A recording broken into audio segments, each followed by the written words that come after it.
ఓం శ్రీ గురుభ్యో నమః. ఆగస్టు నెలలో 17వ తారీఖు నుండి నెల రోజుల పాటు రవి సింహరాశిలో సంచారం చేస్తాడు. సింహరాశిలో సంచారం చేయటం అనేది మనకి సంవత్సరం తర్వాత వస్తుంది.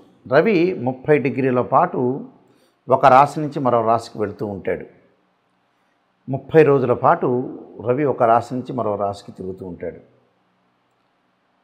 రవి పితృకారకుడు, ఆత్మకారకుడు, ఉద్యోగకారకుడు, ఆరోగ్య ప్రదాత. హెల్త్ ఈజ్ వెల్త్ అన్నారు, హెల్త్ ఈజ్ గ్రేట్ లక్ అన్నాడు. ఆరోగ్యాన్ని ఇచ్చేవాడే సూర్యభగవానుడు. సూర్యభగవానుడు ప్రత్యక్ష దైవం అంటారు మనం. రవిగ్రహం సంవత్సరం తర్వాత తన సొంత రాశిలోకి వస్తున్నాడు. ఎప్పటి నుంచి? ఆగస్టు 17వ తారీఖు నుంచి నెల రోజుల పాటు తన సొంత రాశిలో ఉంటాడు. ఇవి గోచారీత్యా చెప్పబడే ఫలితాలు. సహజంగా ఏమిటంటే తను ఉన్న రాశి నుంచి 3, 6, 10, 11 స్థానాల్లో సూర్యగ్రహం మంచి చేస్తాడని అర్థం. అలానే మనం బర్త్ చార్ట్ను కూడా చూసుకోవాలి. సూర్యుడు ఎక్కడున్నాడని. ఇవన్నీ కూడా గోచారీత్యా చెప్పబడే ఫలితాలే. కానీ సూర్యుడు సంబంధించింది సూర్య మహర్దశ, రవి మహర్దశ జరుగుతున్నాడా, రవి నీచ స్థానంలో ఉన్నాడా, మన జన్మజాతకంలో ఉచ్చ స్థానంలో ఉన్నాడా, రవి ఎక్కడున్నాడు, రవి సొంత రాశికి వచ్చినప్పుడు ఏ రాశుల వాళ్ళకి ఏ విధంగా ఉందో మనం తెలుసుకోవాలి. ఎందుకంటే నెల రోజుల పాటు సింహరాశిలో సంచారం చేస్తారు.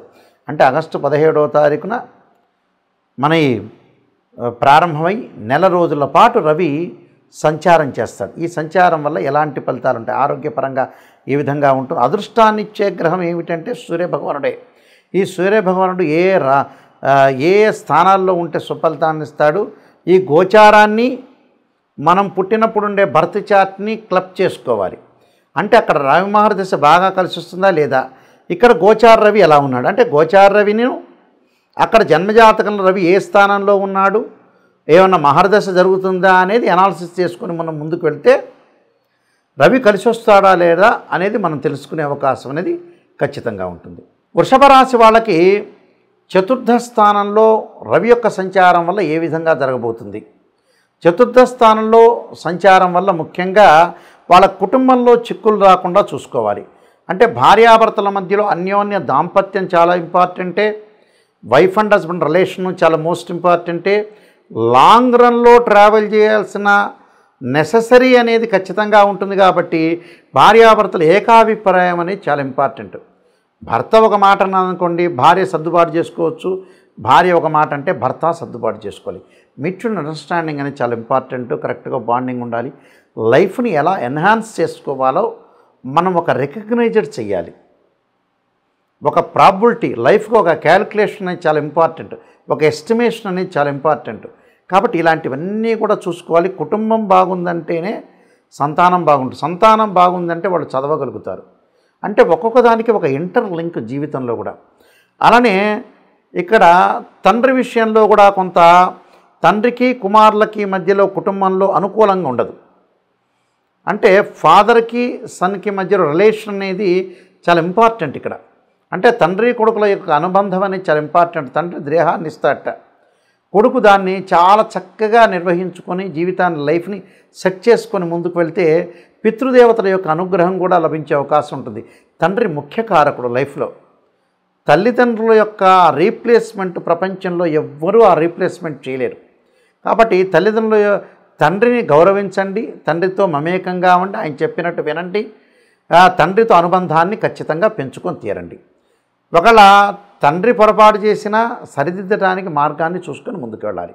కాబట్టి ఇలాంటి విషయాలు మీరు లోపం లేకుండా చూసుకోవాలి. సుఖ సౌఖ్యాలు కొంత లోపించే అవకాశం ఉంటాయి. సుఖాన్ని లోపించినా పర్వాలేదు, కానీ సుఖంగా ఉండటానికి ప్రయత్నం చేయండి. దాని తర్వాత ప్రతి పనిలో కూడా కొన్ని ఆటంకాలు అధికంగా ఉంటాయి. ఈ ఆటంకాలన్నీ కూడా తొలగటానికి నేను రెమెడీస్ అనేవి చెప్పబోతున్నా.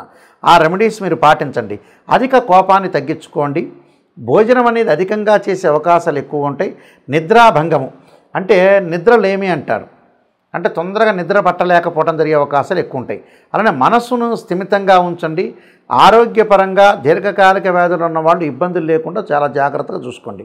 అలానే విఘ్నాలు, ఏ జీవితంలో వీళ్ళకి విఘ్నాలు కలగకుండా ఈ నెల రోజుల పాటు విఘ్నాలు లేకుండా చూసుకోండి. మానసికంగా ప్రశాంతంగా ఉండండి. దైవబలాన్ని అంటే ఆరోగ్యపరంగా బాగుండాలంటే దైవం అనేది ప్రధాన కారణభూతుడవుతారు కాబట్టి దైవాన్ని అనుసరించండి. ఎందుకంటే ఇవన్నీ కూడా గోచారీత్యా చెప్పబడే ఫలితాలు. జన్మజాతకం వేరు. జన్మజాతకంలో రవి మార్గదశ కలిసి వస్తుందా, లేకపోతే రవి ఎలా ఉన్నాడు, రవి నీచ స్థానంలో ఉన్నాడా, ఉచ్చ స్థానంలో ఉన్నాడా, స్వక్షేత్రం ఉన్నాడా, రవి మీద ఏ గ్రహాల యొక్క దృష్టి ఉంది, రవి యొక్క కంజంక్షన్ ఏంటి, రవి ఉద్యోగాన్ని ఎలా ఉంది అనేది ఒక బర్త్ చార్ట్ని బట్టే నిర్ణయం చేయగలుగుతాం. గోచారం అనేది ఏంటంటే ఎప్పుడు కూడా 20% మాత్రం సపోర్ట్ ఉంటుంది. 80% కూడా ఎప్పుడు కూడా బర్త్ చార్టే. అందువల్ల రవి ఎలా ఉన్నాడు, నేను చెప్పబోయే రెమెడీస్ అనేవి మీరు పాటించండి, మీకు మంచి జరిగే అవకాశం ఖచ్చితంగా ఉంటుంది. ఇక్కడ చాలామంది కూడా బర్త్ చార్ట్లో కానీ గోచారీత్యా కానీ మాకు రవి కలిసి రావట్లేదు, రవి మహర్దశ కలిసి రావట్లేదు అని అనుకుంటుంటారు.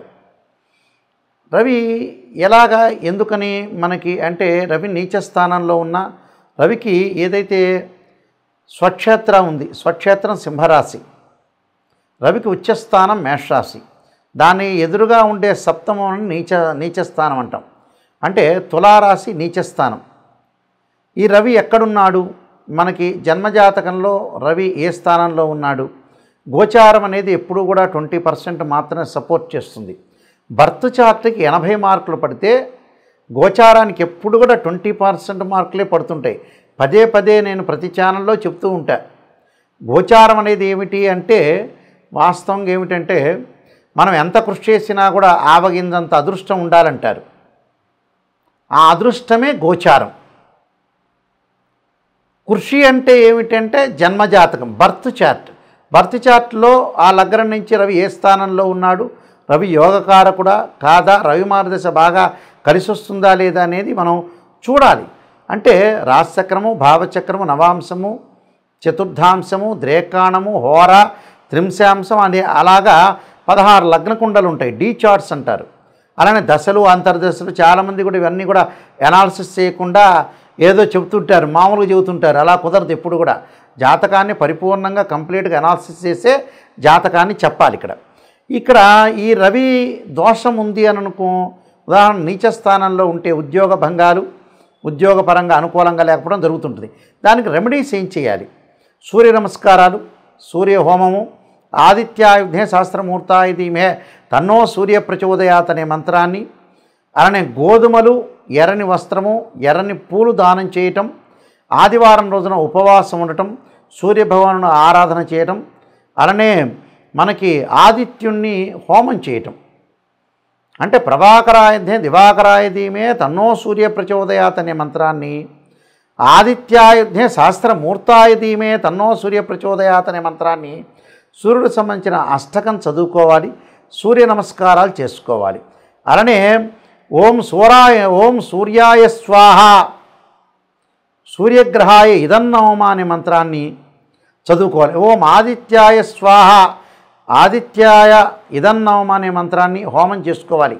అంటే జిల్లేడు సమిధలతోటి హోమం చేయటం వల్ల మనకి అనుకూలంగా ఉండే అవకాశాలు ఖచ్చితంగా ఉంటాయి. కాబట్టి సూర్య నమస్కారాలు, సూర్యుడికి అర్ఘ్యం విడవటం, సూర్యోదయం కాకముందే లేవటము, మనకి సూర్య హోర ఉంటుంది, ఆ హోరలో మనం జపం చేయాలి.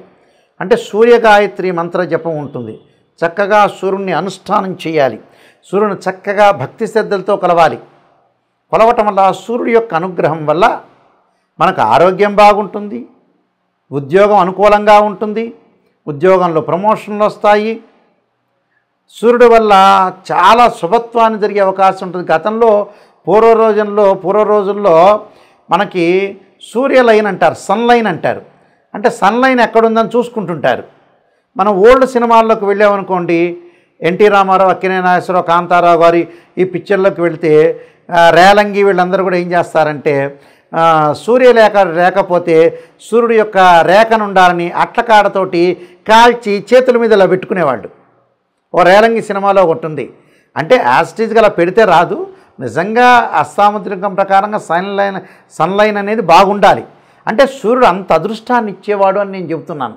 అందువల్ల ఆ సూర్యుడు అదృష్ట యోగాన్ని, రాజయోగ కారకత్వాన్ని ఇచ్చేవాడు సూర్యుడు. కాబట్టి ఖచ్చితంగా సూర్యుడు ఇక్కడ అనుకూలంగా ఉండాలి. అనుకూలంగా ఉంటేనే మనం ప్రతి పని చేయగలుగుతాం. సూర్యుడి వల్ల ఎలా ఉంటుంది? ఆరోగ్యం బాగుంటుంది. ఆరోగ్యం బాగుంటే మనం డబ్బు సంపాదించగలుగుతాం. డబ్బు సంపాదిస్తే పెళ్లి చేసుకోగలుగుతాం. పెళ్లి చేసుకుంటే సంతానం కలుగుతుంది. సంతానం వల్ల చర స్థిరాస్తులన్నీ కూడా సంపాదించగలుగుతాం. సంతానం కోసం కష్టపడతాం, అదృష్టాన్ని పెంచుకుంటాం.